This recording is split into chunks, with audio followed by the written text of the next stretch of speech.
Well, hello there, San Francisco viewers. Welcome again to another fine show of the Close the Deal Show, where ordinary people share business tips and entrepreneurism on how to start their own business.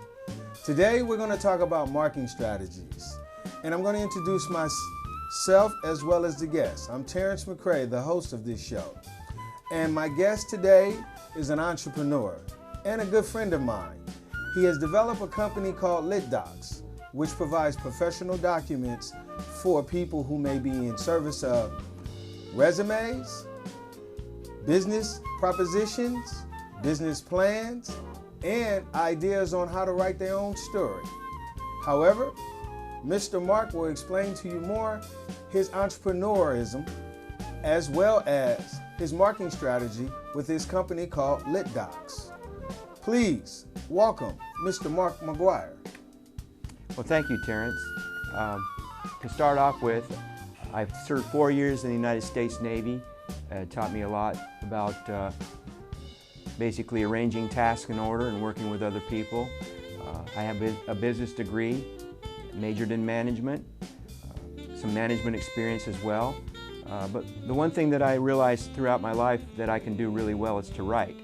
And I like to help people as well, so I decided to combine the two and formed LitDocs, which basically will help anyone look professional in print or any kind of content.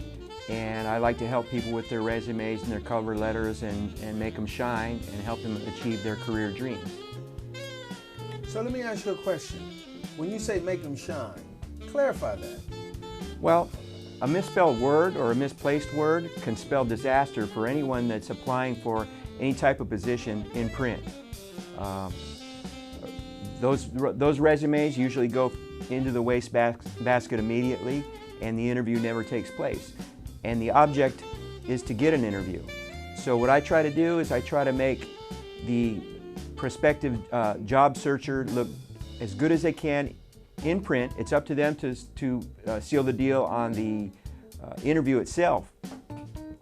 But my job is to make sure that any content that they put out there is flawless and professional.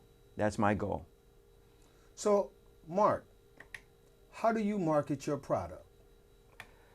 Well, I work part-time and I'm always carrying my business card. Anybody that I meet, I tell them about my business and give them a business card if they're interested in all. And it's surprising that most of the people that I talk to have something that they need me to do.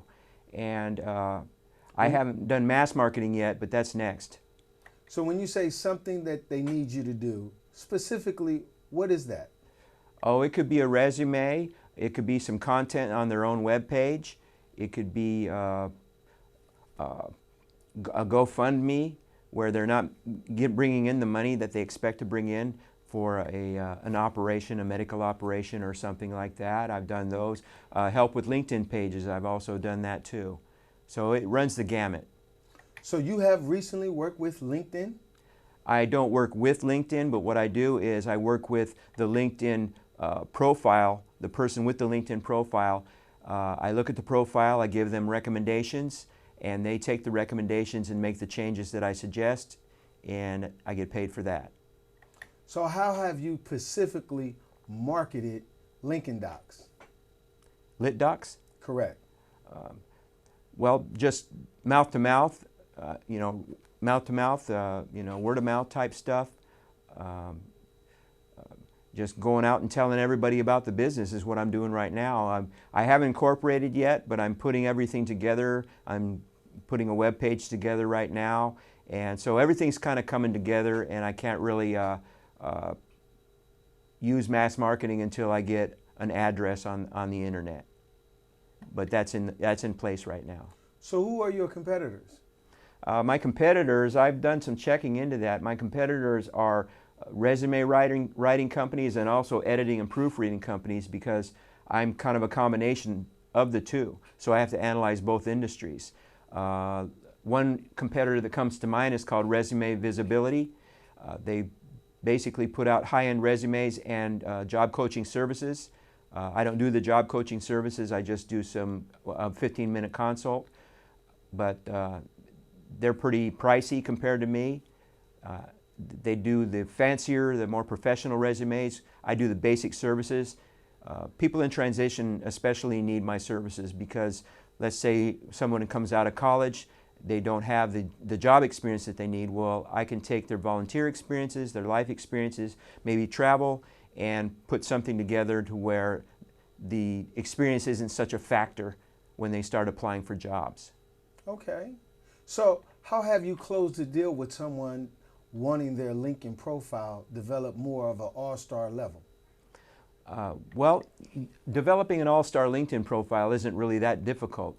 It only requires filling out all the different areas that are on the profile itself. If you leave them blank, you won't have an all-star profile.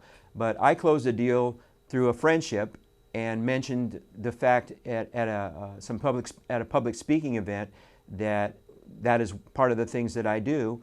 And this person approached me, and she's a chief financial officer of a corporation, and she wanted me to help her with her LinkedIn page. She was very satisfied and gave me a glowing recommendation on my LinkedIn page. Congratulations, Mark. Thank you. And who would that person be? That's Debbie Lundquist, and she works for TRNQL. She's my mentor now. Okay. And before she was my mentor, she was my customer. Okay. Okay, that's wonderful. So my next question for you is, why is LickDocs a service product people should buy? Well, because I care about helping people get to where they want to get. I like to help people to achieve their personal goals. I've tutored for over 7 years helping people get their educational goals, and it's a gratifying experience. I love it when the light bulb goes off above somebody's head. If I can teach someone to do what I do, then that's good. But if for whatever reason, convenience or whatever, they're unable to do what I do, I'm there to fill in the gap. When you say teach, have you volunteered and teach what you're talking about in regards to helping people look professional? Well, my main concern is content. And as far as looking professional, that's probably outside the scope of my company, but I have been talking to people. I want to make some partnerships to where I can go in and conduct some mini seminars on resume writing and just in general content writing, maybe teach a little writing as well, and and promote my company at the same time. So is this one of many ways that you've learned how to market your particular product? Sure, there are many ways. A direct mail, I want to do some direct mailing. I want to do some webinars or something like that on my web page, for people, so people will come and they'll click on the page and stay on the page and find out what I'm about. There are a lot of ways that I've been playing, basically playing around with in my head, trying to figure out a way to do them on my limited budget, but I'm working towards that goal. So through these avenues and ventures, through these venues in which you're trying to advertise your product, mainly, who is your target audience? My target market, actually there are 3 target markets. My primary target market are people in transition, namely people coming out of prisons, state prisons here in California.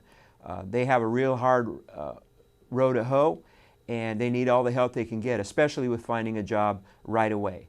A lot of them don't have the time or the desire to sit in a resume class or to have somebody at a program do the resume for them. They may want one right away, and as a matter of convenience, I'm there to fill that need. My secondary target market are college students, people that are getting right out of college that have limited experience in the job market. Most job descriptions require 2 to 5 years of experience. They don't have that. So there's got to be a way to compensate, a way to make them shine and achieve their career goals besides their education. And my third target market are small businesses. Let's say you're a restaurant owner and you want a menu put together, but you could keep the books, you can run the restaurant, but you just can't write that well. Well, I can help. I can put your menu together. I can put your policy manual together, whatever it is you need to do to, and especially if it's for public consumption, it's got to be right. And so I'm there for that too.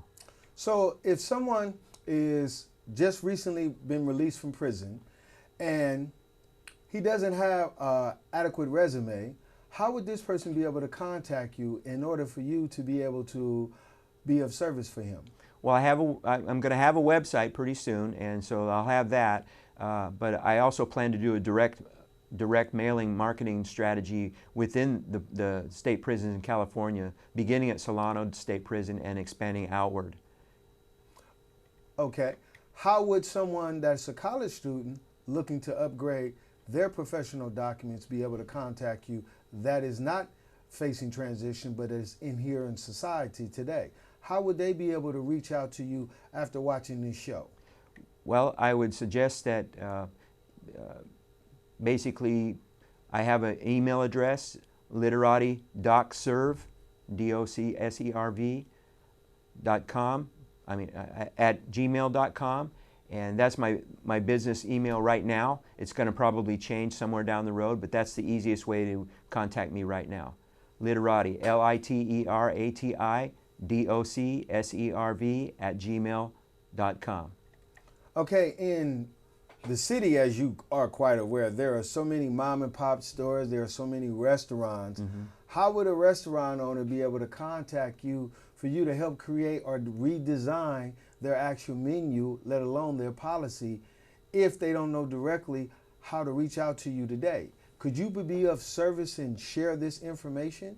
Sure. Well, the way I compensated for the lack of a website is I got on Alignable and reached out to other local businesses within about a 5-mile radius of San Francisco, and it's a network similar to LinkedIn, but it's business to business. I put my company out there on the Alignable profile, and I've been getting contacts. I've been getting people that want to sit down and have coffee with me and talk about it, and that's one way that I saw that I could, compensate for the lack of a web page at this time. So throughout your years, Mark, you have taken the time out of designing and creating LitDocs. And today you're sharing with the viewers of San Francisco so many ways of how you've marketed your product. And how long have you been in business? Since March. Since March of this year. Of 2017? Yes. And have you developed any new contracts with any particular companies, any small businesses, any individual people? Well, I've had some repeat business with Ed Cressy's business. He has a self-defense studio type business, and I've done some promotional material for him and some stuff for presentations when he had a Google presentation. And he comes back to me whenever he needs something, and he just had me edit a short story that he was going to enter into a competition for him. So it varies, the services vary. I'm also editing an entire manuscript for a charity called Care for Peace. They work in Myanmar. I'm doing that pro bono. That sounds wonderful. So through your marketing strategy, what have you developed in your technique in getting your business abroad, where people in college areas, people in the transition? You said sometime soon that you will be contacting different institutions where you'll have direct mailing policy. Mm-hmm. How did you go about doing that?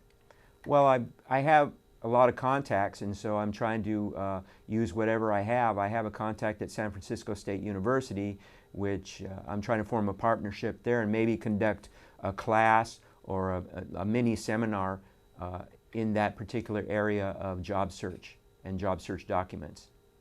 So in this seminar, what would the topics be about? The topics would be about the proper format, spelling, common spelling errors, common punctuation errors, form errors, any type of ways that a person can use strong verbs. There's a whole gamut of things that tell your story in your resume, and if you use, for instance, passive verbs instead of active verbs, the reader loses interest right away. They only have 6 seconds to get that person's attention, so it requires a lot of fancy footwork when it comes to verbal skills. Sounds very exciting, Mark. Not only exciting, but interesting.